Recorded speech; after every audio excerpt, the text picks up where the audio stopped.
مشاهدينا في كل مكان، أسعد الله مساءكم أينما كنتم بكل خير. نشرة الأخبار نقدمها لكم من تلفزيون الدولة إريتريا، نستهلها بالعناوين. وزارة الزراعة تحيي اليوم العالمي للمزارع.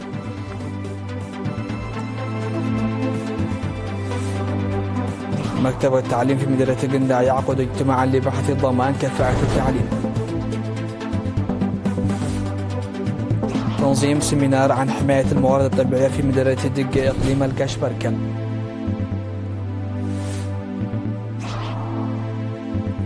ترامب يرفض منح صواريخ توماهاوك لأوكرانيا وحيرة أوروبية من انقلاب موقفه.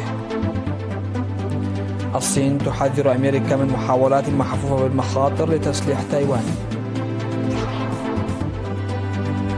تأهب فنزويلي ب4 ولايات وأمريكا تقصف غواصة المخدرات بالكاريبي. أهلا بكم إلى تفاصيل النشرة. أحيت وزارة الزراعة اليوم العالمي للمزارعين في حفل نظم في المعهد الوطني للبحوث الزراعية يوم 14 من أكتوبر. وقدم الخبراء في المناسبة توضيحا حول أنشطة المزارعين لزيادة إنتاجيتهم باستخدام بذور مختارة ونتائج الأبحاث التي أجريت على 10 أصناف من القمح المقاوم للأمراض. كما تم شرح أعمال البحوث ونتائجها بشأن تنمية بذور مختارة من الفول السوداني والفاصوليا والبطاطا والخضروات البرية، بالإضافة إلى تصنيع الغاز الحيوي وتنمية الأعلاف الخضراء ومعالجة واختبار الأسمدة الطبيعية وتحسين ضفاف الأودية. وأشاد المدير العام لقسم الخدمات القانونية والرقابية السيد تخلاب مسقانة بعمل المعهد الوطني للبحوث الزراعية في جهوده لتوفير الغذاء الآمن للجميع. وقال مدير المعهد الوطني للبحوث الزراعية في حلحلة السيد سقاي برهاني إن الأبحاث تجري على الذرة والبقوليات لتحسين معيشة المزارعين حسب طلباتهم. وأكد المزارعون بأن البذور التي يتم اختبارها تكون مربحة وأنهم سيعملون على زراعتها لرفع إنتاجهم. يقع معهد حلحلة الوطني للبحوث الزراعية في مديرية الدبار وعلى بعد 30 كيلومترا من أسمرة. عقد مكتب التعليم في مدينة قنداع يوم 11 من أكتوبر اجتماعا للمعلمين وممثلي الشعب لضمان كفاءة التعليم. وأوضح مسؤول المكتب الأستاذ سليمان محمود أن الأخلاقيات المهنية ووعي المعلمين أمران أساسيان لضمان جودة التعليم بشكل عام ولإعداد طلاب مؤهلين بشكل خاص. وقال إن على الآباء ضرورة توجيه أبنائهم حتى ينشأوا على الانضباط ويتحلون بقيم مجتمعهم، مؤكدا على العمل في تعزيز قدرات المعلمين وحل التحديات. وطالب المشاركون إلى العمل الجاد لتحسين أداء الطلبة في الامتحانات الوطنية وإيجاد حلول لمشكلة نقص الكتب في المرحلة المتوسطة والاهتمام بمشكلة نقص المياه في المدارس والرقابة الجادة من قبل المشرفين ووضع حوافز ومكافآت للطلبة المتميزين وتطبيق القوانين المدرسية جيدا. ودعا المدير التنفيذي في إدارة مديرية قنداع السيد يحيش قبر سلاسي في ختام الاجتماع المعلمين إلى لعب دور رائد لجعل الطلاب ناجحين ومثاليين، مؤكدا على أن إدارة المديرية على استعداد في حل النواقص. عقد مكتب الزراعة في مديرية دقة سيمينارا يوم 14 من أكتوبر بالتعاون مع قسم خدمات الرقابة الإقليمية في إقليم الكاشبركة حول إدارة الموارد الطبيعية. ودعا مسؤول مكتب الزراعة السيد تدروس قبر مريم المزارعين بشكل عام وأصحاب البساتين بشكل خاص، دعاهم إلى الاستخدام الفعال للموارد الطبيعية بما في ذلك التربة والمياه وحمايتها من التلوث والدمار. من جانبه شرح مسؤول وحدة مراقبة الموارد الطبيعية في إقليم الكاشبركة السيد حقوس جيلاي وخبير مراقبة الموارد الطبيعية الشافس هازر أبروخ حول إدارة الموارد الطبيعية وتأثيرات التربة والمياه المالحة على الزراعة المروية، ونصح بتجنب الأساليب التي تقلل من محتوى التربة والتركيز على الحفاظ على التربة والمياه وتجنب إزالة الغابات وممارسة تناوب البذور وتجنب استخدام الأسمدة والمبيدات الحشرية الكيميائية. وقال مسؤول قسم خدمات الرقابة الإقليمية السيد حاغوس جبر مريم أن زيادة وعي المزارعين بشأن إدارة الموارد الطبيعية والاستفادة منها يعد أولوية مع تطوير أساليب الزراعة الآمنة التي تعطي الأولوية للسلامة البيئية. ودعا مدير مديرية دقة السيد همد إلى الخبراء إلى الدفع في أنشطة التوعية لدورها في تحسين أوجه القصور الحالية في إدارة الموارد الطبيعية وطرق الزراعة المروية لضمان بيئة آمنة ومنتجات صحية. نظم مكتب الكونفدرالية الوطنية للعمال في إقليم شمال البحر الأحمر دورة تدريبية ل61 عاملا في تقنية المعلومات والإدارة لمدة 6 أشهر في مركز التدريب المهني للعمال في مصوع. وأوضح مسؤول المكتب السيد تسفى مريم تسفى ميكائيل في مراسم التخريج يوم 16 من أكتوبر، أوضح أن الكونفدرالية تنظم دورات تدريبية من وقت لآخر لتعزيز القدرات المهنية للعمال.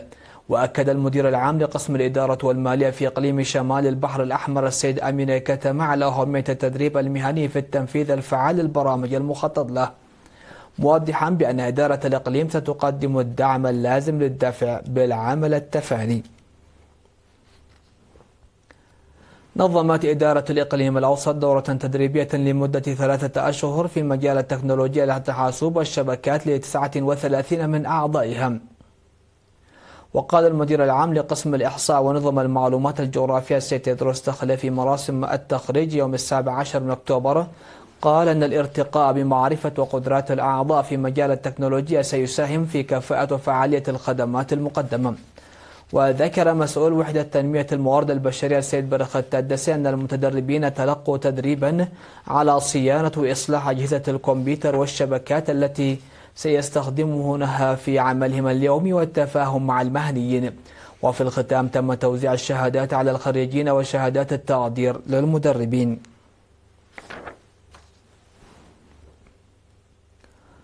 نظمت سيمينارات في مدينتي كرن وحمل مالو من 7 إلى 15 من أكتوبر لزيادة المعرفة القانونية للطلاب.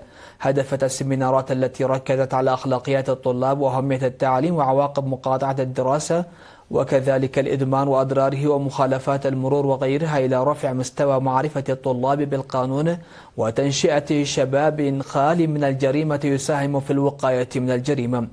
ودعا قائد المركز الثاني في شرطة إقليم عنسبة الرقيب بأمنة كبرام دعا الطلاب على تعزيز التعاون مع الشرطة والتركيز على دراستهم. في غضون ذلك وجهت دعوة في الإقليم الأوسط لزيادة مشاركة المجتمع في جهود الشرطة الرامية إلى الحد من حوادث الجريمة والمخالفات. وذكر قائد مركز الشرطة الثاني تسفالدت في الساحية وقائد مركز الشرطة الثالث إدريس محمود في الاجتماع الذي عقداه مع سكان مديرية أباشاول يوم 15 من أكتوبر، ذكر السكان إلى ضرورة تعزيز التعاون لأن فعالية مهام الشرطة يكون بالمشاركة الشعبية. مشاهدينا فاصل قصير من ثم نعود لمواصلة الأخبار على الصعيد العالمي.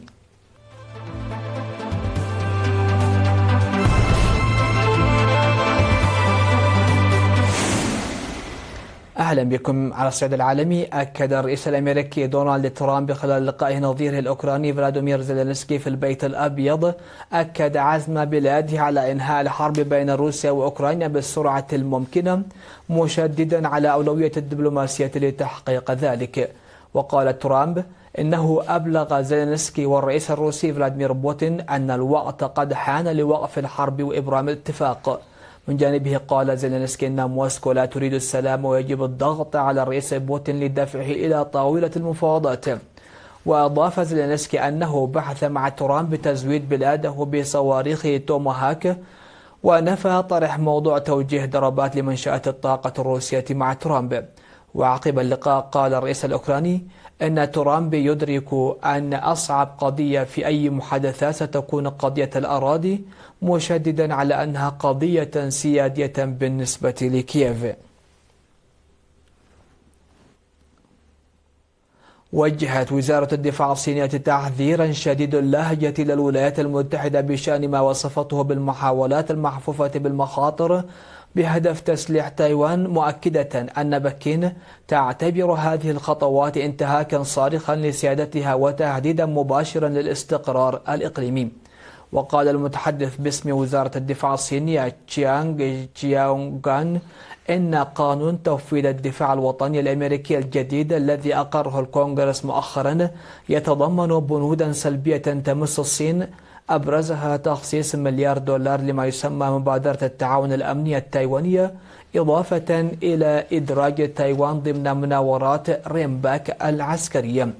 وأضاف أن هذه الإجراءات تمثل تدخلا سافرا في الشؤون الداخلية للصين وتقوض سيادتها ومصالحها الأمنية والتنموية، محذرا من أنها تزعزع السلام والاستقرار العالميين.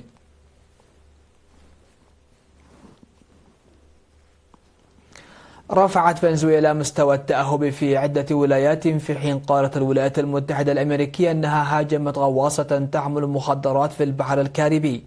وأعلن الرئيس الفنزويلي نيكولاس مادورو رفع مستوى التدابير الأمنية إلى الحد الأقصى في 4 ولايات غرب البلاد، بهدف ما وصفها بمواجهة الوجود العسكري الأمريكي في البحر الكاريبي. وتأتي هذه التطورات بعد إعلان الرئيس الأمريكي دونالد ترامب بمنح وكالة الاستخبارات المركزية CIA تفويضا بتنفيذ عمليات داخل الأراضي الفنزويلية تحت ذريعة مكافحة المخدرات، في وقت دفعت فيه واشنطن بقوات بحرية قرب السواحل الفنزويلية. وبالتوازي مع ذلك، أكد ترامب أن الجيش الأمريكي نفذ ضربة على غواصة تنقل مخدرات في منطقة البحر الكاريبي، مشيرا في الوقت ذاته إلى أن الرئيس الفنزويلي نيكولاس مادورو عارض تقديم تنازلات كبيرة لتخفيف حدة التوترات بين البلدين. افتتحت كوريا الجنوبية أكبر معارضها للأسلحة على الإطلاق، الذي من المتوقع أن تعرض فيه شركات إنتاجها الجديد من المسيرات والأسلحة المعززة بالذكاء الاصطناعي. وتسعى سيول إلى تعزيز قدرات الجيش وزيادة المبيعات الدفاعية عالميا. وقال منظمو معرض سيول الدولي للفضاء والدفاع أن 600 شركة من 35 دولة تشارك في نسخة المعرض هذا العام، حسب ما أفادت وكالة رويترز للأنباء. واستهل المنظمون المعرض بتشكيلات من العروض الجوية على مدى 3 أيام انطلاقا من إحدى القواعد الجوية. مشاهدينا، فاصل ونختم هذه النشرة بأهم ما جاء فيها.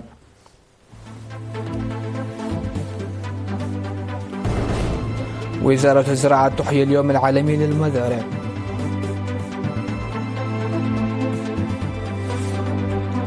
مكتب التعليم في مدينة قندع يعقد اجتماعا لبحث ضمان كفاءة التعليم. تنظيم سيمينار عن حماية الموارد الطبيعية في مدينة دق إقليم القشبركم.